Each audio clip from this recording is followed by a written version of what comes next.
돼. 반바지 입고 다니면 안 돼. 아직은. 자, 36페이지 오시면 역학적 에너지 보존 법칙. 자, 이 부분이 시험에 가장 많이 나와요. 역학적 에너지가 시험에서 가장 많이 나옵니다. 그래서 그것과 관련된 문제가 우리 책에도 가장 많이 수록되어 있는 것 같아요. 자, 역학적 에너지 보존 법칙에서 이번에 중학교 3학년 친구들 그래서 1학기 시험 범위이기도 해요. 중간고사 또는 기말고사 시험 범위에 3학년 3단원이 1과 에너지 그리고 7단원이 역학적 에너지 전환 이렇게 되어 있어서 이 1과 에너지가 1학기, 2학기의 3학년 교과서에 그래서 나뉘어서 실려져 있는데 우리는 요걸 한번 해보죠. 여러분들이 하셔야 되는 요거는 바로 1과 뭐였어? 에너지였어. 1과 에너지에 해당되는 내용이야. 자, 과학에서 얘기하는 1은요. 반드시 일을 하는 대상 물체가 있죠. 허공에다가 일할 수는 없어. 그래서 네, 물체에 힘을 주어 힘준 방향으로 이동했을 때 생기는 물리량을 1이라고 해. 그러니 물체에다가 내가 힘을 이 방향으로 줬으면 이 방향으로 이동한 거리를 곱해야 돼. 그치? 근데 내가 물체에다가 힘을 이렇게 줬는데 물체가 이 방향으로 갔어. 그러면 내가 이 방향으로 20N의 힘을 줬는데 수평으로부터 그래서 60도 각도로 줬다고 쳐. 그래서 물체가 2m 갔다고 쳐. 내가 한 일 얼마야? 내가 한 일 얼마야? 40이야? 아니죠. 왜? 실제로 일은요. 물체가 움직인 방향으로 사용한 힘이 일을 한 거죠. 그러면 내가 물체가 오른쪽으로 이동했으니까 오른쪽으로 사용한 힘이 일하는 데 쓰인 건데 됐어? 내가 준 힘은 비스듬한 방향으로 20이잖니? 그럼 어떻게 해야 돼? 수평 방향의 힘하고 수직 방향의 힘으로 나눠서 이 수평 방향의 힘이 일하는 데 쓰인 거지. 되겠어? 그러면 60도니까 얘는 수평 방향을 얼마 사용한 거야? 10N의 힘밖에 안 쓴 거거든. 되겠니? 그러니까 내가 한 일은 10N에다가 2m를 곱해서 20줄의 일을 한 거지 40줄의 일한 게 아니라는 뜻이야. 무슨 말인지 알겠지? 그래서 여러분들이 첫 번째 반드시 기억해야 되는 거 일은요. 힘을 준 방향으로 이동한 거리를 곱해야 된다. 거꾸로 얘기하면 이동한 방향으로 사용한 힘으로 한 일을 계산해야 된다. 라는 얘기입니다. 물론 중학교 때 대부분의 학교들은 물체가 오른쪽으로 2m 갔으면 힘도 오른쪽 방향으로만 주죠. 이렇게 비스듬히 주는 경우는 잘 없어. 근데 목은 중학교가 가끔 힘을 이렇게 줘. 그래서 그러면 적어도 한 일은 40보다 작아요를 얘기할 수 있어야 돼. 무슨 말인지 알겠어? 이런 얘기야. 그래서 반드시 일은 물체에다가 힘을 준 방향으로 사용한 일이 자 얼마인지를 계산하셔야 되는데 이때요. 수평 방향으로 사용한 힘이 얼마냐면 F 코사인 세타거든요. 그래서 F 코사인 세타에다가 이동한 거리 S를 곱하면 이게 한 일이란 말인데 그러면 느껴보시면 코사인 값이기 때문에 각도가 커지면 커질수록 그래서 힘을 준 방향의 각도가 커지면 커질수록 물체가 이동한 방향으로 사용한 힘의 크기는 줄어들어요. 그러니까 물체가 이동한 방향과 나란한 방향으로 힘을 줄 때가 최대의 일을 한 거다. 각도가 벌어질수록 한 일의 양은 줄어드는 거다. 자, 그러다가 각도가 몇 도가 되는 순간? 90도가 되는 순간 한 일은 얼마입니까? 0일 수밖에 없어요. 그래서 우리가 일을 한다고 최선을 다했지만 알고 보면 한 일이 0인 경우가 존재했더라는 겁니다. 그래서 자, 그 중에서 첫 번째는요. 내가 물체에 힘을 줬더니 물체가 안 가. 당연히 이동한 거리가 0이니까 한 일이 없다라는 건 인지가 됩니다. 그러니까 무거운 물건을 들고 가만히 서 있어? 가만히 서 있는 건 일이 아닙니다. 왜? 간거리가 없으니까. 되겠어? 자, 그 다음에 내가 힘을 안 줬어요. 힘을 안 줬는데 혼자 가. 저 자동차 혼자 가죠. 난 힘을 안 줬거든요. 그럼 내가 한 일은 없는 거예요. 그래서 내가 힘을 안 줬으니까. 이 얘기예요. 이것도 자명합니다. 근데 문제는 세 번째요. 내가 힘도 줬어요. 16N이요. 물체도 같습니다. 2m요. 근데 한 일이 0인 경우가 존재한다는 게 문제인 거예요. 왜 그럴까요? 왜 그럴까요? 힘과 이동 방향이 몇 도를 이루고 있어서 그래요. 90도를 이루고 있으면 한 일이 존재할 수 없다라는 겁니다. 되겠어? 자, 이 경우에 대표적인 경우가 두 가지가 있죠. 요번에 물올에서도 나왔었는데. 됐어? 물체를 사람이 들고 수평으로 걸어가는 이 일은 한 일이 없는 겁니다. 왜? 내가 물건한테 준 힘은 떨어지지 않게 위쪽 방향으로 주고, 됐어? 그리고 내가 앞으로 걸어가기 때문에 내가 준 힘과 이동 방향이 90도를 이룬단 말이야. 그러니까 물체를 들고 수평으로 걸어가는 거 한 일이 없단 말이죠. 물체를 들고 수평으로 걸어간다? 이거 한 일 없습니다. 힘의 방향과 이동 방향이 90도라서 그래요. 되겠어? 또 있어요. 힘을 준 방향과 이동 방향이 90도인 게 또 있어요. 뭐 있습니까? 뭐 있을까, 하은아? 힘의 방향과 이동 방향이 90도래요. 뭐 있습니까? 힘을 준 방향과 이동 방향이 90도인 대표적인 게 등속 원운동하고 있는 아이죠. 등속 원운동을 할 때 매 지점마다 물체는 이 방향이 운동 방향이에요. 근데 힘은 원래 중심을 향하잖아요. 그러니 등속 원운동을 10년을 하던 100년을 하던 한 일이 없단 말입니다. 무슨 말인지 알아? 알아? 힘의 방향과 이동 방향이 90도라서 한 일이 존재할 수 없어요. 그러니까 지구 둘레를 돌고 있는 인공위성은 아무리 돌고 있어도 인공위성이 한 일은 없습니다. 맞아요. 이런 얘기예요. 그래서 두 번째는 등속 원운동을 하고 있는 경우는 아무리 원운동을 해도 힘과 이동 방향이 수직이기 때문에 한 일이 없습니다. 그래서 이 경우를 주고요. 물체를 들고 수평으로 걸어가는 이 그림을 주고 얘와 같은 원인으로 한 일이 없는 거 찾아라. 그럼 이걸 찾으셔야 돼요. 무슨 말인지 알겠어요? 이런 얘기예요. 자, 근데 이 설명을 하도 열심히 했더니 어떤 아이들이요. 그럼 선생님, 계단을 올라가요. 물체를 들고 한 일이 있습니까? 없습니까? 너네가 이제 대답해야 돼. 한 일이 있다 없다. 계단을 이렇게 올라가서 여기 서 있어요? 저 한 일이 있을까요? 없을까요?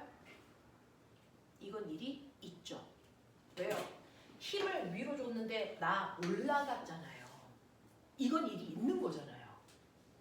알겠어? 네, 힘을 준 방향으로 물체가 움직였으니까 이건 한 일이 있다고요. 되겠니? 그래서 선생님 써드렸어요. 물체를 들고 수평으로 가야 한 일이 없는 거다. 계단 올라가는 건 한 일이 있는 거다. 알겠습니까? 정확하게 머릿속에 인지하셔야 되고요. 중학교에서는 이걸 가지고 조금 복잡하게 된 문제가 뭐냐면 이겁니다. 자, 2kg짜리 물체가 있어. 10N의 힘을 줘서 2m 밀고 갔어. 됐어? 중력의 한 일 얼마야? 대답해야지. 이거 중학교 3학년 내신이야. 중력의 한 일 얼마니? 죽여버려. 0이라고 하셔야죠. 왜? 중력 방향은 이 방향이잖아요. 됐어? 중력 방향과 물체가 이동한 방향은 90도를 이룬다고요. 그러니까 중력의 한 일은 존재할 수 없다고요. 무슨 말인지 알아? 힘의 방향 정확하게 보시고 이동 방향 정확하게 보셔야 됩니다. 알겠습니까? 이래서 한 일을 정확하게 표현할 수 있으시면 되겠습니다. 됐죠? 만만히 보지 마시고요. 하나하나. 내가 물리 심화까지 했는데 혹시 중3 내용 틀릴까? 틀릴 수 있어요. 이런 문제 틀려요. 되겠어? 정확하게 인지하고 푸셔야 됩니다. 되겠죠? 이렇게 일이라고 하는 건 사실은 조건이 있다. 힘만 준다고 해서 물체가 간다고 해서 무조건 한 일이 있는 건 아니라는 얘기입니다. 되겠어? 힘을 준 방향과 이동 방향이 나란한 경우에 됐어? 한 일이 있는 겁니다. 됐죠? 수직인 경우에는 한 일이 존재하지 않습니다. 라는 얘기입니다. 기억해 두시면 됩니다. 자, 근데 이러한 일을 내가 무한대로 할 수 있니? 그거 아니라는 겁니다. 그래서 사람도 물체도 일을 무한히 할 수 있는 건 아니죠. 왜? 일할 수 있는 능력의 한계가 있기 때문이죠. 자, 일할 수 있는 능력을 뭐라 그럽니까? 에너지. 일할 수 있는 능력을 뭐라 그럽니까? 에너지. 에너지 가지고 있는 만큼만 일할 수 있는 거잖아요. 되겠어? 그러니 일을 무한대로 할 수 있는 건 아니다. 가지고 있는 에너지만큼 일한다. 그러면 에너지와 일 사이에 서로 전환된다는 거예요. 그죠? 에너지가 1로 전환돼서 에너지가 줄어들 경우도 있고요. 거꾸로 1이 에너지로 바뀌어서 에너지가 느는 경우도 있어요. 일 중에는 에너지를 감소시키는 일이 있고요. 에너지를 증가시키는 일이 있습니다. 되겠어? 예를 들어 처음에 에너지가 얼마였냐면 100이었는데요. 됐어? 일 중 에너지를 감소시키는 일을 40만큼 받은 거죠. 그러면 얘는 결국은 나중 에너지는 얼마가 됩니까? 60밖에 안 돼요. 그래서 이런 경우를 우리는 일을 했다라고 합니다. 일을 했으니까 에너지가 감소했겠지. 됐어? 라고 얘기하는 거잖아요. 됐어? 이런 경우는 에너지가 1로 전환됐어요 라고 얘기하는 거야. 그래서 에너지가 1로 전환됐으니까 에너지 감소했어요. 이렇게 표현하는 거예요. 또는 내가 에너지가 60이었는데요. 요번에는 에너지를 증가시키는 일을 20만큼 받았어.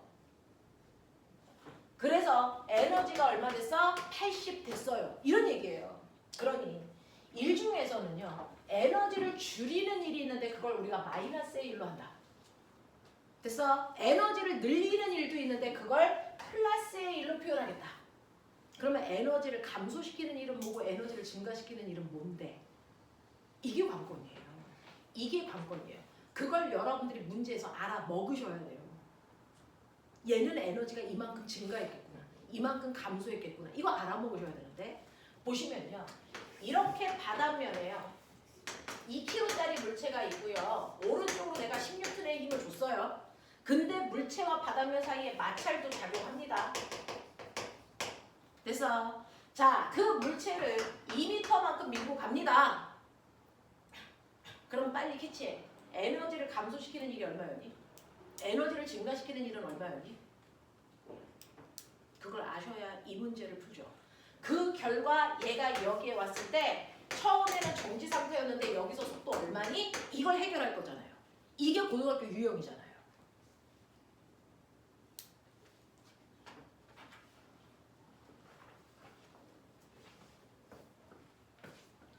선우지, 선우야, 에너지 감소시키는 일 얼마? 얼마? 1이 어떻게 뉴턴일 수 있지? 우리 딸내미 에너지 감소시키는 일 얼마?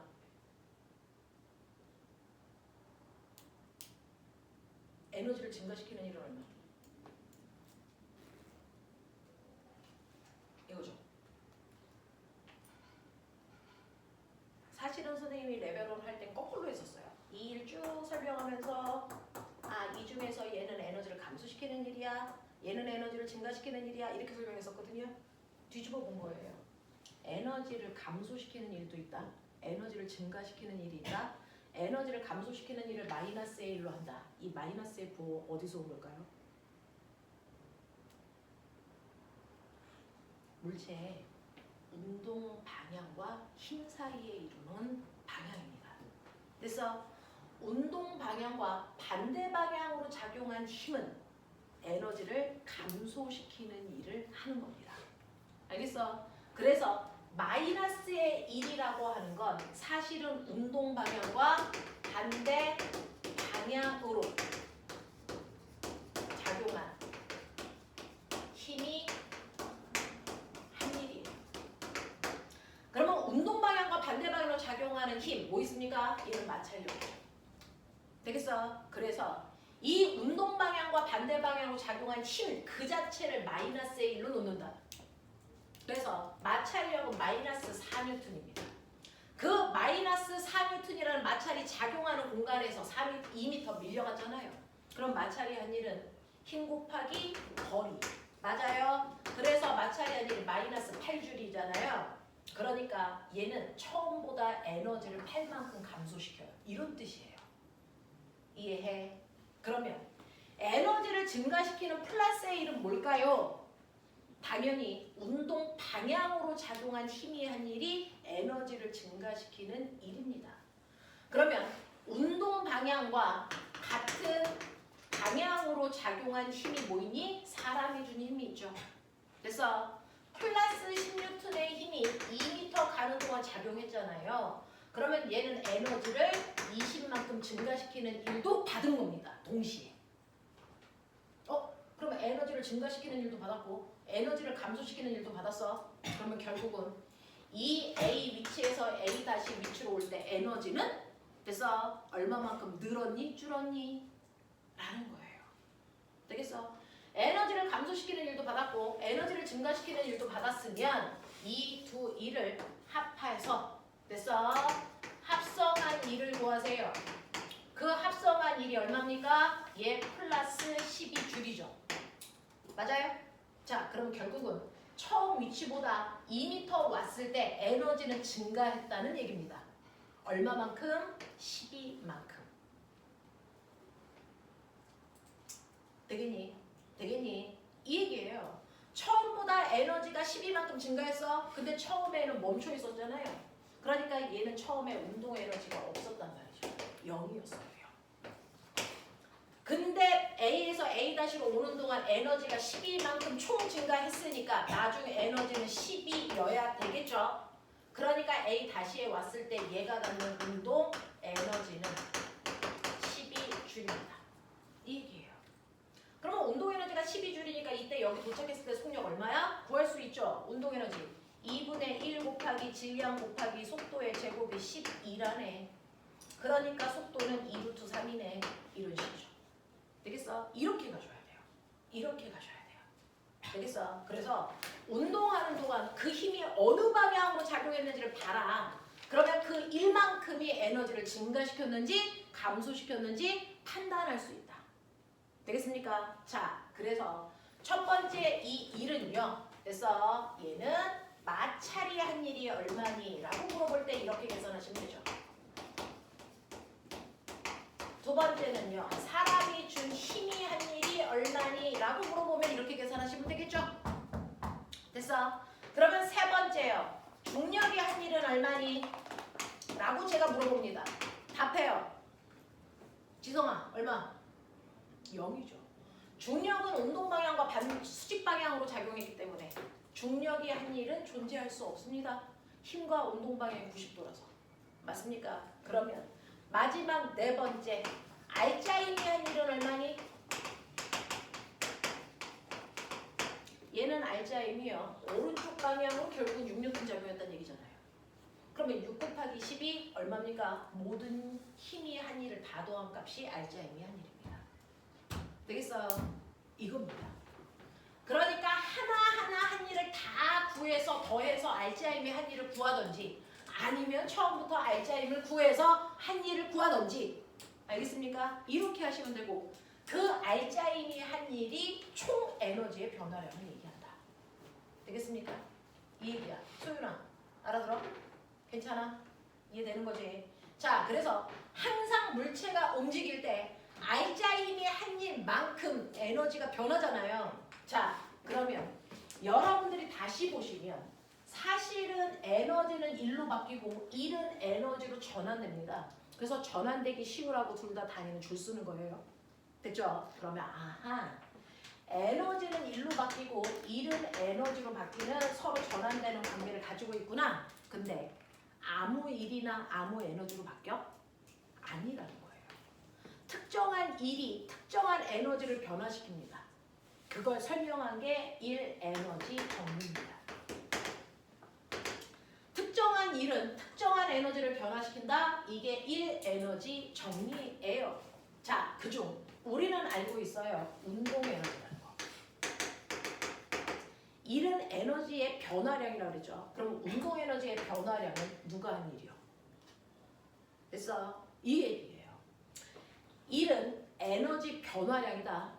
되겠습니까? 1은 에너지가 아니고 에너지 변화량입니다.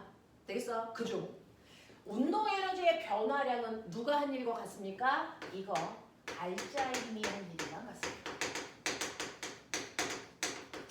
알짜임이 한 일이 정확하게 운동 에너지 변화량과 일치합니다. 그러니 얘 알짜임이 한 일이 10이라고 했으니 얘 운동 에너지의 변화량이 10이겠구나를 인지하고 푼 겁니다. 저는. 되겠어? 자, 그런가 하면 위치 에너지의 변화량이 있겠죠.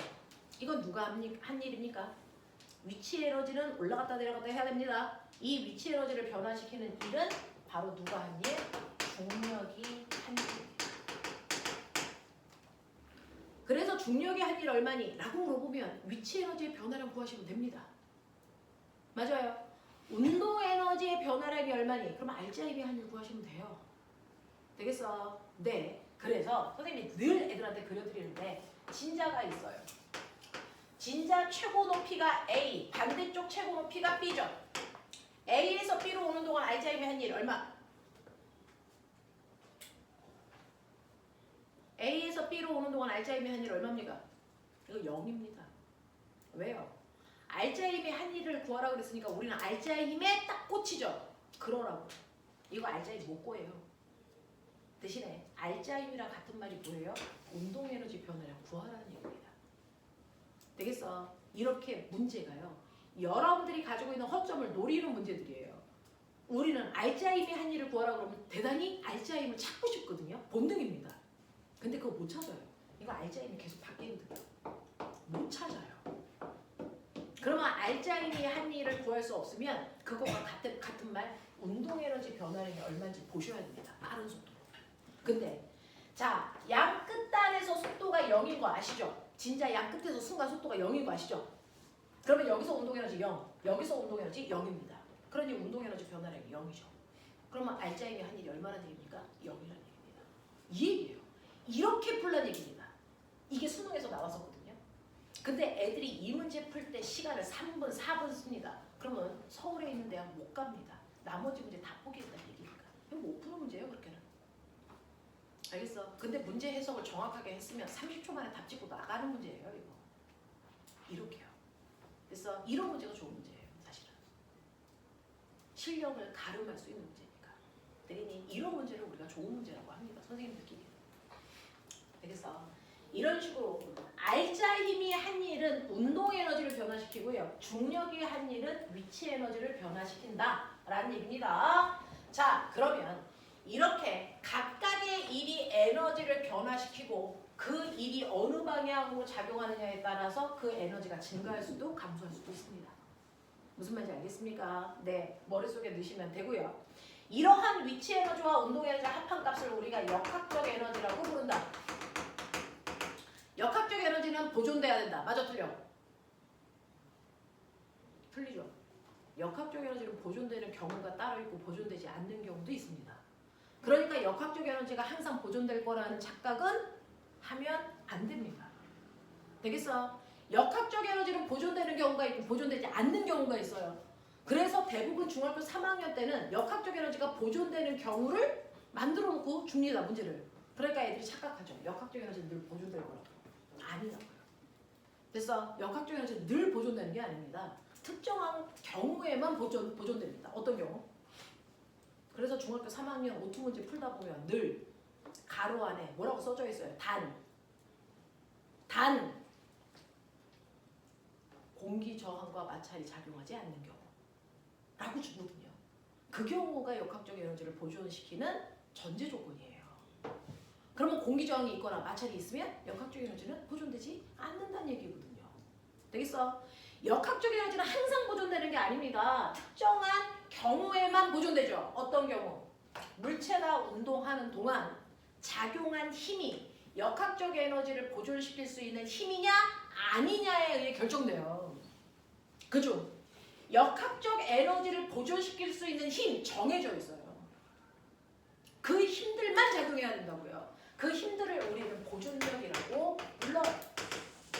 역학적 에너지를 보존시키는 힘, 그래서 이름이 보존력입니다. 그래서 그 보존력이 바로 뭐냐면 중력이요. 중력만 작용하는 공간에서요. 중력만 받고 움직이면 역학적 에너지는 무조건 보존된다는 얘기야. 되겠어? 또요. 말해. 3개 있잖아. 중력. 이 답답이더라. 중력. 뭡니까? 탄성력. 정기력. 이 3가지요. 이 3가지 힘들만 역학적 에너지를 보존시킬 수 있는 유일한 힘이야. 그러니까 쟤네들 말고 다른 힘이 작용하는 그 순간부터는 무조건 역학적 에너지는 변한다는 겁니다. 됐어? 저 3개를 뺀 나머지 힘들을 우리가 역학적 에너지를 보존시키지 못한다. 그래서 아닐 B자를 써서 비보존력 이렇게 얘기한단 말이야. 그게 이 세 가지 힘을 뺀 나머지들이야. 그러니까 중학교 1학년 때 배웠던 부력이요. 역학적 에너지 변화시켜요. 마찰력이요. 역학적 에너지 당연히 변화시켜요. 또 뭐 있게요? 뭐 있게요? 자기력이요. 우리 나중에 중학교 3학년 전기 파트에서 전자기 유도에 의해서 자기력 생겨. 그 자기력이 생기는 공간에서 역학적 에너지를 무조건 감소해. 라고 얘기했거든요. 그래서 자기력은 역학적 에너지를 감소시키는 힘이에요. 그리고 사람이 준 힘, 이따위 것들이요. 그래서 역학적 에너지를 다 변화시킨단 말이야. 근데 중학교 3학년 때는 오로지 중력만 작용하는 공간에서 물체의 운동을 설명하고 있으니 마치 언제나 역학적 에너지가 보존될 것 같은 착각을 갖고 있잖아요. 그런 착각을 가지고 있는 건 선생님 말고 모든 선생님들 다 알고 있어요. 그러니까 고등학교 올라오면 중력만 작용하는 공간이 아닌 공간으로 문제를 내요. 그러면 역학적 에너지가 보존되지 않는다는 걸 인지하셨어야 돼요. 알겠습니까? 이런 것들이잖아요. 그쵸? 중력만 받고 있는 공간에서는요, 역학적 에너지 보존됩니다. 그 중력만 작용하는 공간에서 올라가면 위치 에너지 증가, 내려가면 위치 에너지 감소. 위치 에너지가 감소하는 만큼 운동 에너지 증가. 이런 얘기잖아요. 되겠어?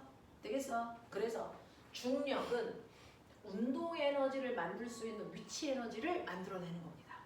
그래서 그 위치 에너지가 줄어드는 만큼 운동 에너지를 만들고 위치 에너지가 늘어나는 만큼 운동 에너지를 줄입니다. 그래서 역학적 에너지를 항상 보존시킵니다. 그러니 높은 곳에서 공이 떨어져 위치 에너지 감소하네? 그럼 그만큼 뭐가 생기는 거야? 운동 에너지가 똑같은 만큼 생기네? 그러니까 멈춰있던 공이요 바닥에 H만큼 높이에서 떨어져요. 그럼 바닥에서 속력 얼마야? 얘는 공기 저항 없어. 그럼 당연하죠. 최고점에서 가지고 있었던 물체의 위치 에너지가 고스란히 바닥에서 운동 에너지로 바뀌었다는 겁니다. 그러니 이 크기와 이 크기가 같아야 되니까 바닥에 닿을 때 속도 얼마야? 라고 얘기하면 당연히 V는 루트 2G H야 로 놓고 계산하셔야죠. 되겠어? 이 얘기예요. 됐어? 자, 그래서 중력 같은 경우에 운동 에너지로 전환되는 위치 에너지를 만듭니다. 자, 그 운동 에너지로 전환될 가능성을 가지고 있는 위치 에너지를 우리가 포텐셜 에너지라고 했잖아요. 그래서 중학교 때는 위치 에너지라고 배우고요. 고등학교 때는 포텐셜 에너지라고 부르잖아요. 됐어? 그럼 그 중에서 우리 포텐셜 에너지 뭐 있어요? 중력 포텐셜 에너지, 탄성 포텐셜 에너지, 전기 포텐셜 에너지. 됐어? 이 포텐셜 에너지를 만드는 이 세 힘이 보존력입니다. 이해돼? 그 중에서 중력 때문에 생긴 포텐셜 에너지, 중력 위치 에너지 구하는 식이 뭡니까? 중력 곱하기 중력과 나란한 방향으로 움직인 거리죠. 되겠어? 힘 곱하기 거리잖아요. 중력이라는 힘 mg, 그 방향으로 움직인 거리 h. 이게 중력 포텐셜 에너지 구하는 식이죠. mgh. 맞냐? 탄성 포텐셜 에너지 구하는 식이 뭐죠? 나 궁금한 게 있는데. 용수철이 이렇게 되어 있어. 근데 이 A라는 용수철은 10N의 물체를 매달았더니 10cm 늘어나는 용수철이야. 그러면 이 용수철의 용수철 상수는 얼마니?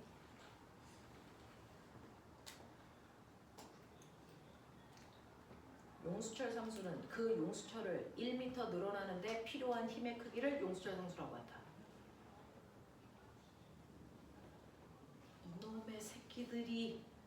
자, 그러면 이 용수철은요 10N의 힘을 주면 10cm 늘어나는데 용수철은 항상 외부에 준 힘과 늘어난 길이 사이에 정확하게 정비례 관계가 있다. 기억나요? 그러면 A라는 용수철은 10N의 힘을 주면 10cm 늘어나. 그러니 1m 늘어나게 하기 위해서 필요한 힘이 얼마일까요? 100N이죠. 그러니까 이게 용수철 상수가 얼마입니까? 100N/m. 이렇게 쓰라고 했잖아. 그렇다고요. 오늘 처음 배웠군요. 어쩔. 됐어. 근데 또 다른 용수철이 있어. 됐어? 또 다른 용수철이 있는데 열나 튼튼해. 열나 두껍고 튼튼해. 자, 이 용수철 B가 있어. 똑같이 10N의 물체를 매달았더니 이 새끼는 겨우 2cm 늘어났어. 납득돼? 그러면 B라는 용수철의 용수철 상수는 얼마일까요? 빨리 머릿속 돌려. B 용수철의 용수철 상수는 얼마입니까? 10cm가 아니고 2cm 늘어난 겁니다. 얼마? 10N의 힘을 주니까 2cm 늘어나? 그러면 1m 늘어나는데 얼마의 힘이 필요한 거야? 그렇다니까요. 그래서 얘는 용수철 상수가 500Nm/m잖아. 되겠어? 이렇게 만드는 게 용수철 상수입니다. 용수철 상수는 그 용수철이 얼마나 단단한지를 얘기하는 걸로 여러분들이 보시는 A와 B의 용수철 상수 중 B가 더 크죠? 크다는 얘기는 더 단단해서 잘 안 늘어난다는 얘기잖아요. 무슨 말인지 알아? 용수철 상수가 클수록 단단해요? 잘 안 늘어나요? 이 얘기입니다. 근데 이 용수철 상수만 안다면 내가 이 용수철 상수 A의 용수철 상수 이거야. 근데 내가 이름 모를 어떤 애를 매달았어. 그랬더니 얘가 20cm 늘어났어. 얘 몇 뉴턴일까? 이거 가능하다고요. 어떻게 하면 된다 그랬어요? 탄성력 F는 사실은 KX로 계산하면 된다. 그 용수철의 용수철 상수에다가 늘어난 길이를 곱하면 탄성력 된다. 기억나니? F는 KX. 맞죠? 그러니 A의 용수철 상수가 100입니다. 근데 이름 모를 어떤 애를 매달았더니 20cm 늘어났어요. 그러면 여기다가 20cm 곱하는 순간 넌 뒤져. 왜? 용수철 상수 단위가 미터죠. 그럼 늘어난 길이도 미터로 계산하셔야 됩니다. 그러니 20cm가 아니고 0.2m예요. 이렇게 바꾸셔야죠. 그러면 여기에 매달아 놓은 물체가 얼마라는 거야? 20N이네. 라고 해서 물체의 무게를 잴 수 있는 겁니다. 알겠습니까? 이렇게 가는 거잖아. 되겠지? 그래서 용수철에 작용하는 탄성력이라는 힘을 구하는 방법 2분의 1 kx. 이게 탄성력 구하는 식이야. 맞지? 그랬을 때 이 그래프의 기울기가 뭐지? 주원아. 이 그래프의 기울기가 뭘 나타내니? 맞아요. 모든 그래프의 기울기는요. 여러분들 말씀드린 것처럼 x축분의 y축의 변화량이라 그랬죠. 그러니까 이 그래프의 기울기는 용수철 상수였다는 겁니다. 돼요. 그리고 이 그래프 밑에 있는 면적이 뭘 나타내지?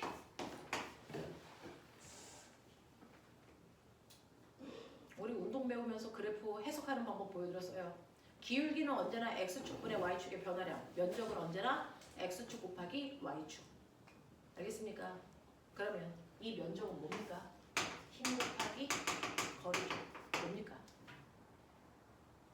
힘 곱하기 거리가 뭐니?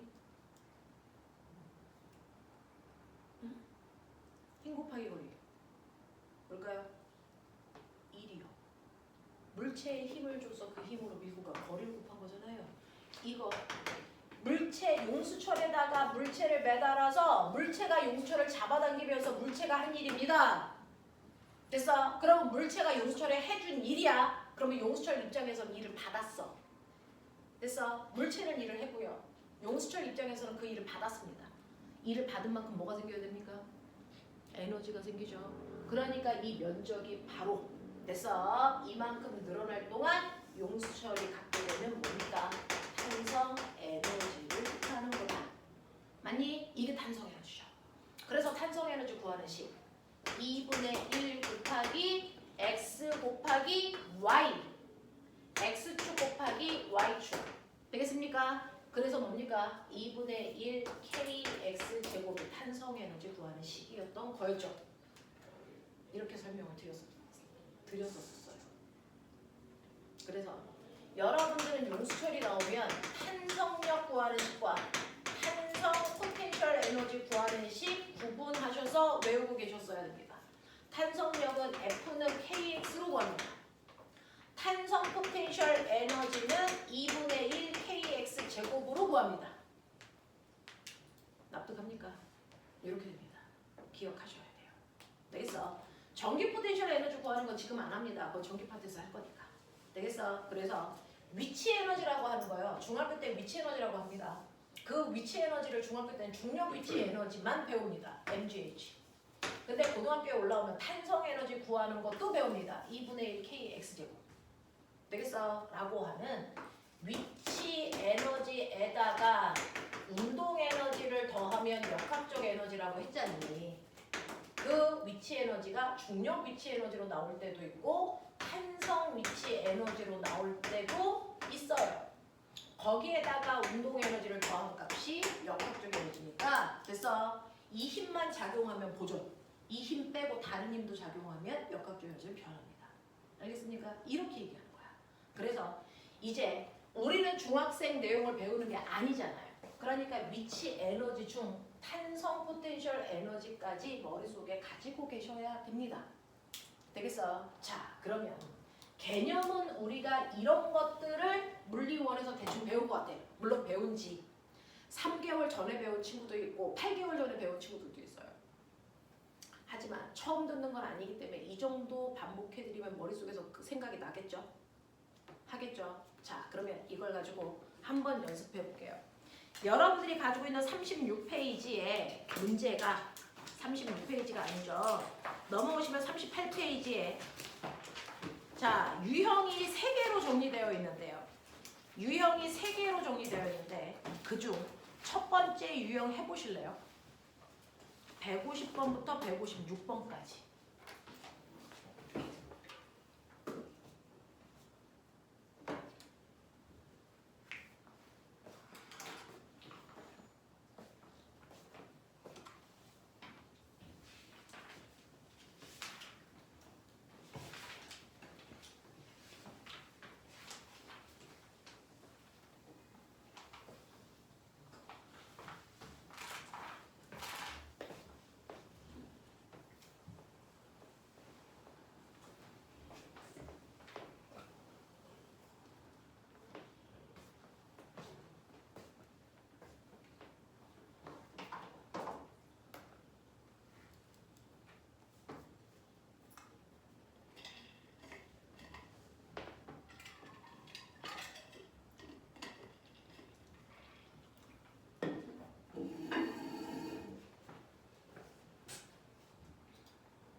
명 가까이 교재를 검수하고 있어요. 이제 완자, 하이탑, 그다음에 탑티어 이건 이제 선생님이 다 검수해서 나오고 있는 책들입니다. 문제 짜임새가 여러분들 지금 이 시기에 가장 이제 여러분들이 풀어볼 만한 문제. 그래서 조금은 버겁지만 많이 버겁지는 않은 그게 이제 이 문제집이라서 선생님이 여러분들하고 하고 있는 거거든요.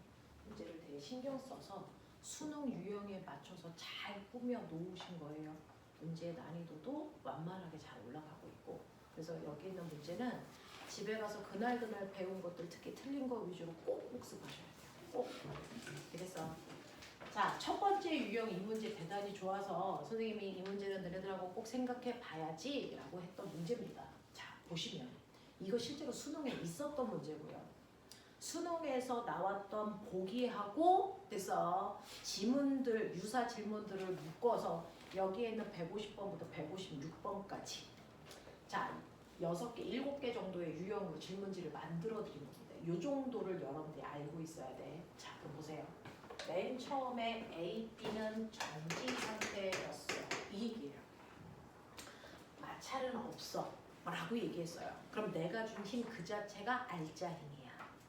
그러면 아까 말씀드렸습니다. 알짜 힘이 한 일이 그대로 운동, 에너지, 변화량이다. 맞아요.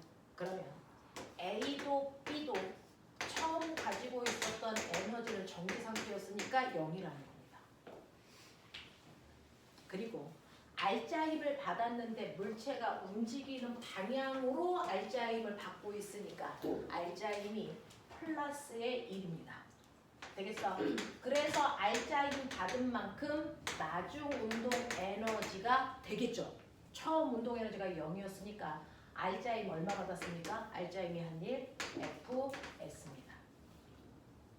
그러니 나중 운동 에너지가 FS로 둘이 똑같겠죠. 이게요. 단순해요. 처음 운동 에너지가 0이었습니다. 그리고 얘는 알짜 힘을 받았습니다. 그 알짜 힘을 받아서 늘어난 에너지만큼이 나중 운동 에너지가 됩니다. 그러니 결국 이 도착점에 왔을 때 A와 B가 가져야 되는 운동 에너지의 크기 똑같다는 겁니다. 똑같다는 겁니다.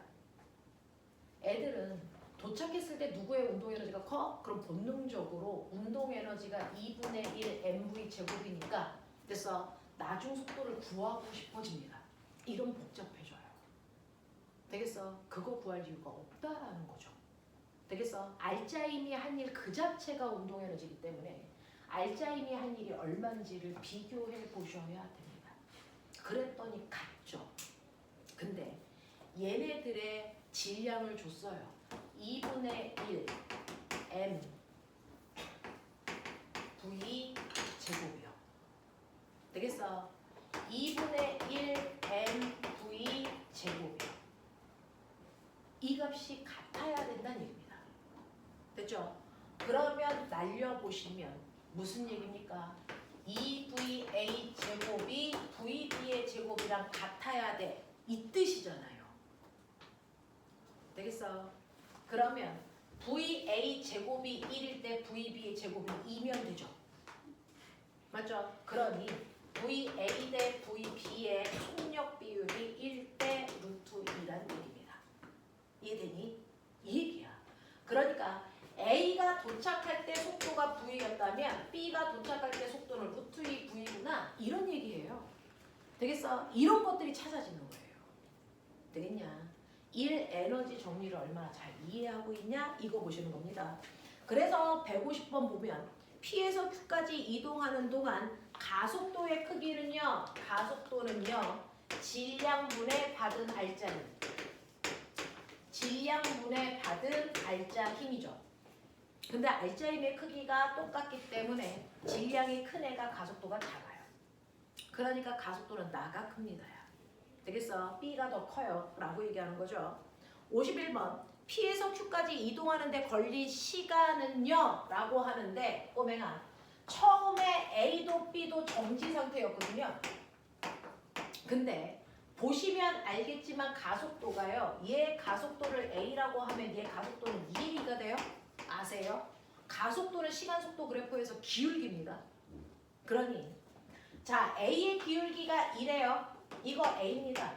근데 B의 기울기는 2배 커야 돼요. 됐어? 이게 B입니다. 그러면 꼬맹아 같은 시간 동안 같은 거리를 가겠니? 아니잖아요. 되겠어? 네. 같은 시간 동안에는요. 얘 가속도가 A니까 T는요. 이거 속도 변화량 AT죠. 얘 속도가 이 순간 AT면 얘는 이 순간 속도가 2AT예요. 속도가 2배란 말이죠. 그러니까 여기가 V고 여기가 2V예요. 그러면 간거리 비율이 얘가 S일 때 얘가 간거리 ES예요. 무슨 말인지 알아? 그러면 ES를 가려면 얘는 T초면 되는데 A가 ES 가려면 시간이 2배 많이 걸려야죠. 되겠어? 그러니 가속도가 큰 애가 시간이 적게 걸려요. 얘가 걸린 시간이 T초면 얘가 걸린 시간이 2T초여야 된다는 거죠. 도착할 때 시간이 2배 걸려요. 되겠습니까? 이런 얘기하는 거예요. 이런 얘기. 자, 그래서 걸린 시간은 A가 더 큽니다. 자, 그 다음에 52번. P에서 Q까지 A에 작용할 알자 힘이 한 일은요. 네, 알자 힘이 한 일은 Fs. 둘 다 똑같습니다. 자, 53번. P에서 Q까지 A와 B의 운동에너지의 변화량 같습니다. 운동에너지 변화량이 곧 알자 힘이 한 일이니까. 되겠어? 알자 힘이 한 일이 같습니다. 그러니까 운동에너지 변화량 같다라고 하셔야 됩니다. 자, 그 다음 볼게요. 54번. Q에서 B의 운동에너지의 크기 얼마입니까? 네, 도착했을 때 B의 운동에너지의 크기 Fs요. 되겠습니까? 이 얘기예요. 자, 그 다음에 55번. Q에서 A, B의 운동에너지의 크기 어떨까요? 당연히 같죠. 되겠습니까? 네, 되게 괜찮아요. 이런 생각을 여러분들이 이 문제를 보고 하셔야 되는 거야. 이 7가지 생각을 하셔야 돼요. 자, 그 다음에 56번. Q에서 누구의 속력이 더 큽니까? Q에서 속력은 B가 더 큽니다. 이게 돼야죠. 되겠어? 이렇게요. 요거 하나를 가지고 이런 생각들을 할 수 있으시면 좋을 것 같습니다. 되겠죠? 두 번째 유형입니다. 하세요. 57번부터 63번까지.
번째 유형은요. 포텐셜 에너지 두 개 풀어볼 수 있어? 라고 하는 거예요. 위치 에너지 두 개 주셨네요. 중력에 의해서 생긴 중력 위치 에너지 하고요. 용수철 때문에 생긴 탄성 위치 에너지에 대한 얘기입니다. 중력 위치 에너지는요. 바닥에 물체가 있으면 당연히 그 물체 때문에 중력이 이 방향으로 작용합니다. 자, 작용하는 힘과 반대 방향으로 움직여야 위치 에너지가 커지는 겁니다. 되겠어? 그래서 얘를 H만큼 들어서 여기에 올리는 순간 얘가 중력에 대해서 내가 한 일은 마이너스 mgH예요. 왜? 중력 방향과 반대 방향으로 움직였으니까. 맞죠? 자, 그만큼의 에너지가 바로 이 지점에서 위치 에너지가 됩니다. 되겠어? 그래서 위치 에너지 구하는 식이 힘 곱하기 거리 mgH예요. 자, 그런가 하면 용수철에 의해서 생기는 탄성 위치 에너지는 아까 말씀드린 2분의 1 kx 제곱이야 라고 하는 거예요. 기억을 좀 해봐 두시면 되는데 이때 물어봤어요. 자, 공이 이 높이까지 왔을 때를 여기를 T라고 하고요. 이거의 가운데 여기를 Q라고 하자. 뭐 이런 느낌으로 보시면 될 것 같아요. 자, 57번 보시면 가에서 물체를 수평면에서 P점까지 들어 올릴 때 물체 해준 일은 mgH예요. H만큼 올라갔으니까 되겠습니까? 아니구나. P가 여기 있구나. P가 여기 있으면 2H였으니까 얘 여기서 받은 내가 한 일이 2mgH예요. 이렇게 가면 되죠. 자, 가에서 물체를 수평면으로부터 Q까지 들어 올릴 때 위치 에너지 증가량은 mgH고요. 그래서 이건 P에서의 위치 에너지, 이건 Q에서의 위치 에너지. 자, 59번 가시면 가에서 P까지 들어올리는 일과 Q까지 들어올리는 일은요. 네, P까지 들어올리는 일이 2배 커요. 자, 그 다음에 60번이요. 60번은 용수철을 이용해서 용수철을 잡아당기는 거죠. 원래는 용수철이 여기 있었는데 내가 X만큼 잡아당겨 여기에 놨다는 얘기입니다. 그랬을 때 이 지점에서 갖는 용수철의 탄성 에너지가 2분의 1 kx 제곱인 거 알아? 그랬을 때 아가야 생각해봐. 자, 탄성력이 F는 kx고요. 늘어난 길이가 x까지 늘어나서 이렇게 됐다는 얘기죠. 그랬을 때 이 면적이 탄성 에너지죠. 근데 내가 손을 놔요. 그러면 용수철에 의해서 끌려 혹 갑니다. 됐죠?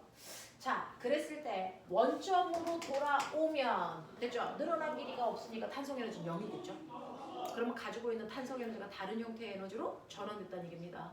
일반적으로 운동 에너지로 바뀝니다. 근데 가고 있는 와중 정확하게 가운데 2분의 1 x 지점을 지날 때 됐어? 그러면 그중 탄성 에너지 중에 일부는 탄성 에너지로 남아있고 일부는 운동 에너지로 바뀌는 거잖아. 맞아요? 자, 그러면 이때 탄성 에너지 대 운동 에너지의 비율이 몇 대 몇일까요?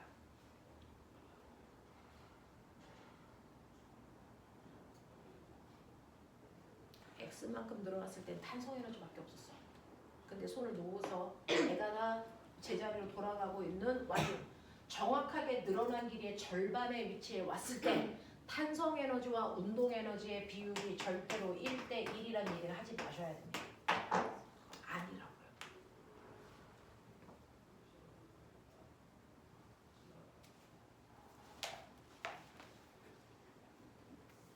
주원아 몇 대 몇?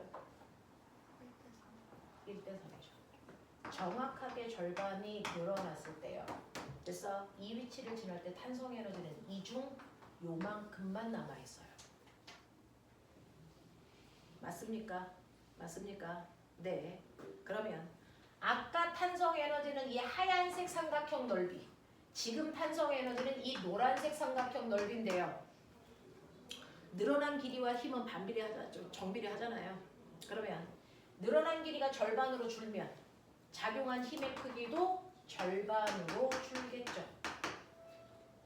맞아요. 그랬을 때 이 면적은 전체 넓이의 얼마만 차지하니? 4분의 1이죠. 되겠어? 맞아? 이 하얀색 넓이가 4라면 노란색 넓이는 얼마밖에 안 되니? 1. 이해되니? 정훈아 이해돼? 확실해? 됐어? 그러면 원래 이 둘을 합한 게 처음에 탄성 에너지랑 같았어야 돼요. 처음에 탄성 에너지가 4였었는데 절반만 늘어난 상태로 가면 탄성 에너지는 1밖에 안 되니 운동 에너지가 얼마여야 된다? 3이어야 된다는 얘기입니다. 그래서 탄성 에너지와 운동 에너지의 비율은 1대1이 아니고 1대3입니다. 알겠습니까? 이런 것들 좀 기억해 주시면 좋겠습니다. 고등학교에서 많이 나오는 문제고요. 선생님이 되게 오랫동안 고등학교 아이들 물리 수업 했었거든요. 그래서 맨날 나오는 문제들이에요. 자, 그래서 보시면 60번에 자, 나에서 탄성력의 크기, F의 크기는 KX입니다. 되겠죠?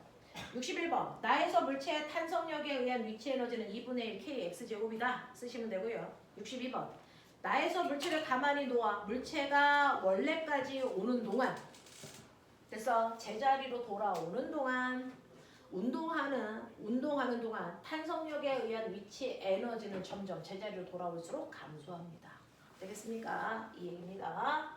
자, 63번. 나에서 물체를 가만히 놓아 5점을 지날 때 탄성력에 의한 위치 에너지. 네. 제자리로 오면 변형된 길이 없죠. 그럼 면적이 0이죠. 그러니까 탄성 에너지 0이라고요. 그래서 탄성력과 관련된 문제는 그래프 그려서 푸시는 것도 됐어. 대단히 좋은 방법이에요. 되겠죠? 이렇게 된다는 거 기억해 두시고 저요. 수능에서는 이런 문제 안 나옵니다. 수능에서는 몇 배니 이런 문제 나오는데요. 여러분들이 조금 더 깊게 생각을 한다면 내가 여기 있을 때는요. 위치 에너지 더하기 운동 에너지가 역학적 에너지인데 최고로 늘렸을 때 A 위치에 있을 때는요.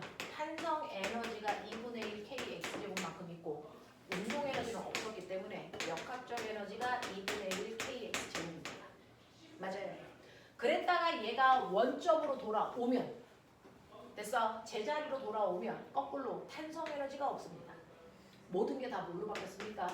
운동 에너지가 됐다는 얘기입니다. 그래서 역학적 에너지가 보존된다는 얘기죠. 자, 그럼 제자리로 왔을 때 이만큼의 크기의 운동 에너지를 갖네. 그럼 이때 속력이 얼마야? 이거예요. 이때 속력이 얼마야?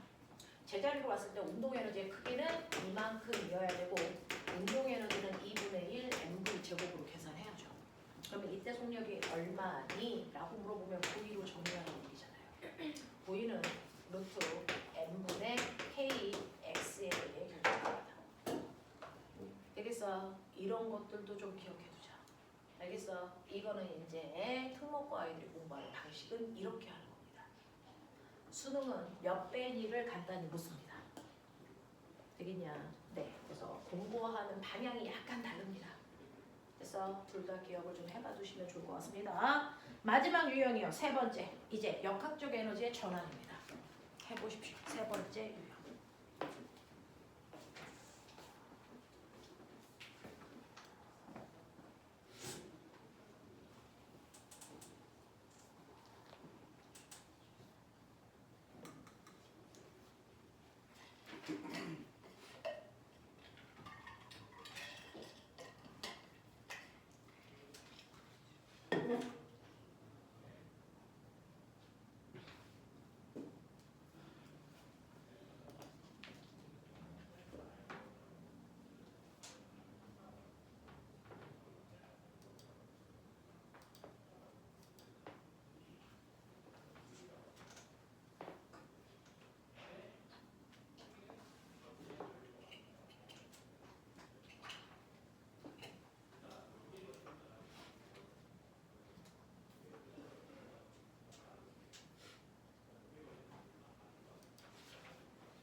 얘 나와요.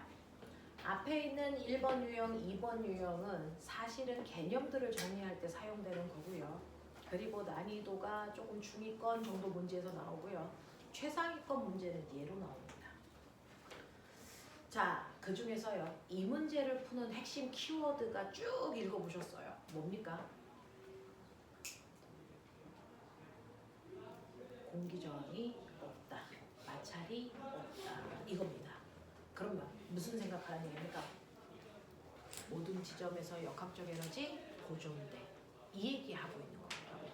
그래서 얘는 역학적 에너지가 보존된다는 상황을 이용해서 문제를 푸는 거야 라는 얘기했고요. 두 번째 키워드가 있습니다. 뭡니까? A와 B가 충돌해. 밑줄 쳐. 충돌할 때 충돌이라는 단어 나오는 순간 우리 뭐 생각해야 됩니까? 운동량 보존 법칙 써야 돼. 이 얘기예요. 모든 충돌에는 운동량 보존 법칙을 쓸 수밖에 없다. 이 얘기입니다. 되겠어? 자, 그럼 볼게요. 첫 번째, 우리는 가장 위에 있는 이 지점을 가라고 한다. 그리고 내려와서 충돌하기 직전을 나로 본다. 그리고 충돌이 끝난 순간을 다로 본다. 그리고 최대한 압축됐을 때를 나로 보겠다. 이렇게 뜯어서 생각하셔야 돼요. 연결해서 문제 못 풉니다. 딱딱딱딱 끊어서 보셔야 돼요. 됐어? 물리 문제 그렇게 풉니다. 됐어? 각각의 달라지는 상황마다 따로따로 보셔야 됩니다. 그래야 그 안에서 무슨 일이 발생하는지 알 수 있어요. 첫 번째, 가라고 하는 상황입니다. 가는 위치 에너지와 운동 에너지를 합해 역학적 에너지를 가지고 있습니다. 근데 가에서 나로 내려오면서 위치 에너지가 운동 에너지로 전환될 뿐 역학적 에너지의 변화는 없습니다. 그중 자, 가라는 곳은 A의 위치 에너지가 mg, h만큼 있고 운동 에너지는 없었으니까 역학적 에너지가 mg, h란 얘기입니다. 그러니 바닥에 내려왔을 때도 역학적 에너지는 여전히 mg, h입니다. 그때 바닥으로 내려왔으니까 위치 에너지는 없고 운동 에너지만 2분의 1 mv 제곱일 텐데 이 크기가 얘랑 같아야 된다는 얘기를 우리가 하나 구해낼 수 있어요. 그렇다면 멋지게 됐어. 이 순간 속력을 어떻게 표현할 수 있니? 왜요? 여기서 바닥에 내려왔을 때 이 속도 V라는 문자 안 줬거든요. 이 문자 쓰는 거 불법이라는 얘기입니다. 맞아? 그럼 우리한테 준 문자는 저기에 지면에 나와 있는 문자들만 쓰셔야 돼요. 그러면 이때 속력은요. 보이셨죠? 이때 바닥에 내려왔을 때 속도의 크기가 루트 EG H를 V라고 하겠구나. 이 얘기예요. 됐죠? 자, 그리고 나서 충돌합니다. 이건 충돌하기 전, 이건 충돌 후예요. 그럼 이제 충돌이 일어나니까 충돌 전 A, B의 운동량의 합이 충돌 후 A, B의 운동량의 합이랑 같다. 이 얘기 하는 거잖아요. 충돌 전이 나, 충돌 후가 다. 이 얘기 하는 거예요. 자, 충돌 전은 A만 움직여요. MV. 물론 V의 속도는 이거지만 지금은 간단히 V로 써볼게요. 자, B는 움직이지 않았으니까 운동량이 0입니다. 그러면 운동량이 mv겠죠. 그리고 충돌하는 후가 어떻게 되는지 아세요? 둘이 한 덩어리로 갑니다. 한 덩어리로 붙어서 가요. 이때 속력을 V-라고 해보자. 이 얘기를 하는 거잖아. 한 덩어리로 간다는 게 중요해요. 그러면 충돌 후에 한 덩어리로 가니까 저 전체 질량이 얼마냐면 4m입니다. 맞아? 그리고 충돌 후의 속도를 V-라고 하자. 그래도 운동량이 보존돼야 되니까 이게 MV의 크기여야 된다는 얘기입니다. 그러니 충돌이 끝난 후에 새로운 속도는 처음 속도의 4분의 1이지요. 이 뜻이잖아요. 맞아요. 처음 속도의 4분의 1이야. 이 뜻이에요. 그러면 처음 속도, 우리가 알고 있는 V라는 속도가 루트 EG, H니까 충돌 후의 속도는 이거의 4분의 1. 되겠습니까? 그래서 얘는 4분의 루트 EG, H의 속도로 가겠구나. 이런 얘기를 하는 거예요. 괜찮아? 여기까지 가능해? 오케이. 자, 그러면 그 속도로 와서 얘를 용수 처리를 이제 최대한 압축해서 밀 겁니다. 자, 어느 순간이 최대한이야? 최대한 밀었다고 했는데 그 최대한이라는 그 순간이 뭐야? 얘가 오던 아이가 점점 밀면서 속도가 0이 될 때가 최대한 압축된 거예요. 그럼 꼬맹아, 속도가 0이 됐다는 얘기는 뭐야? 가지고 있던 운동 에너지가 없어졌다는 얘기지. 근데 에너지는 없어지는 게 아니야. 전환되는 것 뿐이죠. 그러면 맨 처음에 충돌하기 전 이 두 물체가 가지고 있는 운동 에너지는 다 어디로 간 거지? 용수철에 무슨 에너지로 바뀐 겁니까? 탄성 에너지로 전환된 것뿐 그 크기는 바뀔 수가 없어, 아가야. 되겠지? 그러니까 다지점에서 가지고 있었던 운동 에너지가 온전히 라 지점에서 탄성 에너지로 바뀌었겠구나. 이거 생각해야 돼요.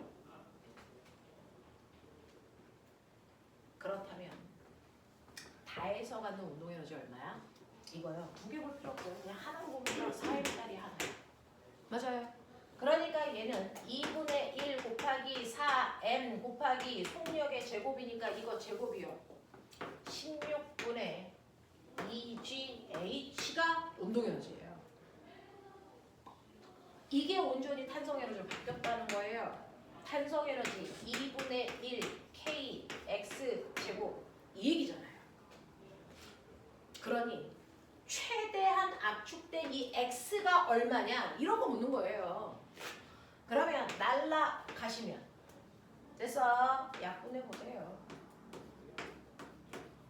간단히 하면 이거니까 자 압축된 거리 K는요. 정말 쉽지 않네.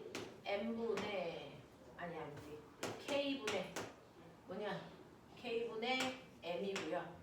남아있는 숫자 뭐냐 2냐 2K분의 MGH냐 되겠어요? 이렇게 가시는 거죠. 되겠어? 이렇게 되죠? 이거 다 정리하면 2분의 MGH가 2분의 1 KX 제곱이잖아요. 됐어? 그래서 X 값이 이거예요. 이렇게 얘기하는 거야. 납득하겠어? 되겠어? 자, 그래서 수능 문제는요. 한 문제를 여기까지 푸셔야 거기에 있는 기억, 니은, 디귿 보기 중에 맞는 거 찾아라. 이렇게 나와요. 근데 그 한 문제를 1분 안에 푸셔야 되거든요. 선생님은 여러분들 설명하니까 여기서부터 여기까지 오는 동안 한 5분 걸렸습니다. 근데 이걸 나 혼자 풀면 1분 안에 해결하셔야 되고 문제는 푸는 게 중요한 게 아니고 이렇게 이걸 보자마자 이렇게 풀어야 되겠구나 설계가 나와야 되는 게 중요한 거야. 맞아요. 계산은 느네. 귀신처럼 해요. 나중에. 귀신처럼 합니다. 근데 이 설계가 되냐는 거지. 그래서 이 연습을 하겠다는 게 우리 이 시험 과정의 목표예요. 그래서 어떤 문제를 볼 때 아 이거 어떻게 풀어야 되겠구나. 그 설계하는 연습하죠. 이 계산 다 안 하셔도 돼요. 설계만 되면. 그래서 이거 이렇게 푸는 거야. 나중에 숫자 놓고 해야지. 그럼 되는 거예요. 그게 안 되니까 그걸 연습하는 겁니다. 되겠어? 네. 자, 그래서 보시면 여러분들 64번이요. A가 빗면을 내려오는 동안 A의 역학적 에너지는 보존되고 있습니다. 자, 65번. B와 충돌 직후 A의 운동 에너지는요. 됐어? 네, 충돌 직전 A의 운동 에너지는 위치 에너지와 똑같은 이만큼을 가지고 있어요. 충돌 직전. 자, 그 다음에 B와 충돌한 충돌한 직후 A의 속력을 충돌 직전 속력의 얼마입니까? 4분의 1입니다. 자, 그 다음에 X값 얼마입니까? 이겁니다. 됐죠? 자, A와 B의 용수철을 압축시키는 동안 두 물체의 운동 에너지가 위치 에너지로 바뀌고 있죠. 어떤 위치 에너지? 탄성 위치 에너지로. 되겠습니까? 이 얘기입니다. 그래서 여기서는 이 생각을 하면서 풀어라고 하는 설계에 도움을 준 거예요. 그래서 이렇게 생각하면서 문제 푸는 거야 라고 설계도를 작성해 주신 거예요. 그래서 이 세 가지 유형은 반드시 머릿속에 넣으셔야 된다. 어떻게 풀었는지. 됐습니까? 대단히 중요해요. 뒤에 있는 문제는 여러분들이 이 앞에 있는 세 가지 유형이 익숙해지면 푸셔도 되는 거거든요. 생각의 로드맵을 만들어야죠. 이게 로드맵을 작성하는 과정이에요. 이게 중요해요. 되겠지? 자, 학원은 한정된 시간으로요. 집에 가서 열심히 연습을 하셔야 되고요. 저는 똑같은 일을 또 하죠. 그래서 자 이제 10분 단위로. 자, 저는 10분 후에 39페이지에 있는 73번까지 설명할 겁니다. 자, 10분 드리겠습니다. 최대한 푸십시오.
받을게요. 70번부터 73번까지 중에서 뭐 할까요? 73. 다른 거요. 71번이요. 71번하고 73번 볼까요? 자, 71번 보시면 그림 가는 마찰이 없다 밑줄. 역학적 에너지 보존되고요. 내가 지금 밀고 있는 힘이 알짜임이야. 이런 뜻입니다. 자, 마찰이 없는 수평면 위에 점 P에 정지되어 있는 물체를 10m로 떨어진 곳 Q까지 힘 F를 작용해서 이동시키는 겁니다.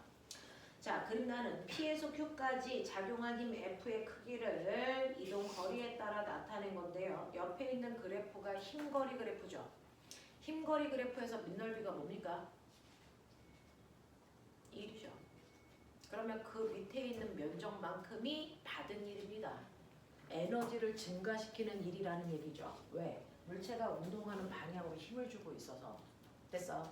그 밑에 있는 면적만큼 에너지가 증가하고 있어요. 이런 뜻이에요. 자, 그러니 여기에 대한 설명으로 맞는 걸 찾아보세요 라고 했으니 기억 볼게요.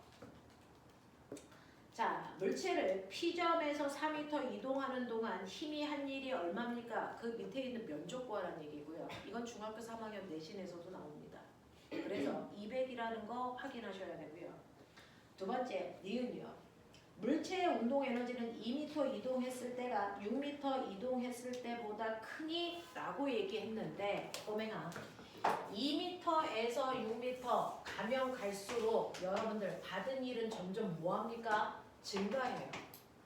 자, 2m 이동하는 동안은 에너지가 4m 이동할 동안 에너지가 200만큼 증가했으니 2m 이동하는 동안은 100만큼 증가했을 거예요. 됐죠? 그 다음에 6m 이동하는 동안은 꼬맹아 라고 했으니 6m 이동하는 동안은 여기 가운데입니다. 그래서 요게 2고요. 여기가 20이니까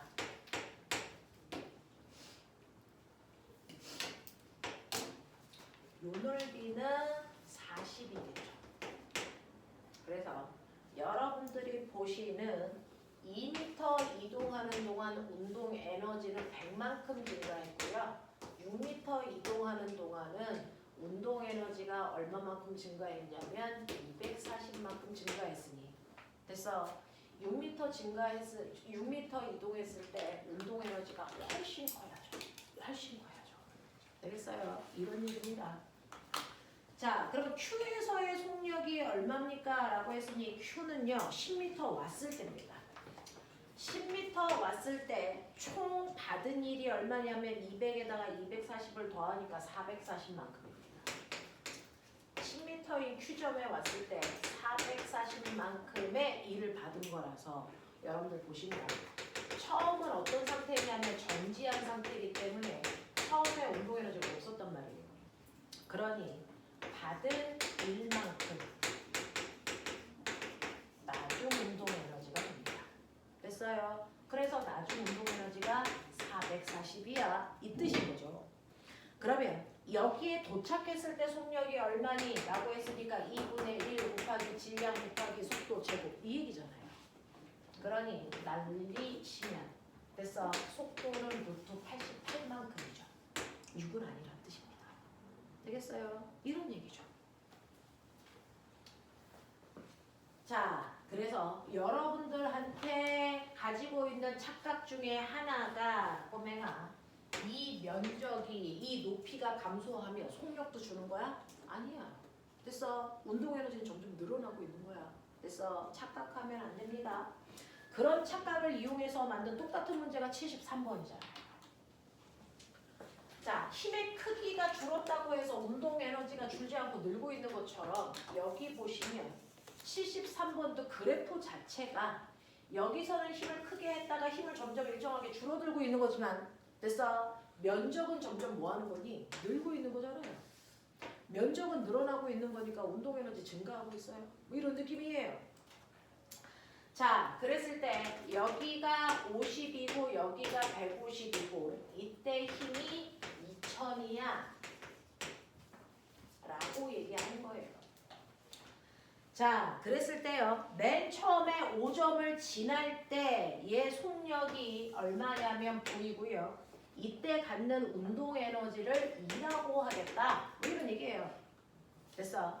그랬다가 얘가 어디에 왔을 때냐면 제가 아까 읽었었는데 자, 얘가 50m를 지나갈 때 50m까지 오면 얘는 얼마만큼의 E를 더 받는 거냐면 하셨어요?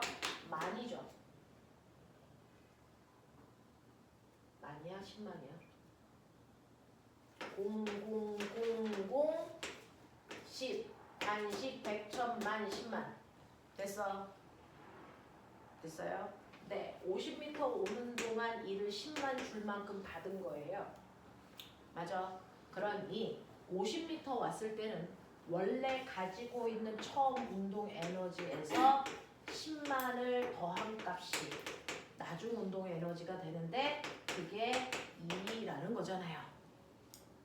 맞아. 네. 그래서 여러분들이 보시면 E가 얼마라는 얘기니까 10만이라는 뜻이죠. 10만 아니야? 아니네. 바보 10만 아니잖아. 삼각형 넓이니까 2분의 1 1000 곱하기 50이니까 얼마냐? 얼마야? 5만이죠.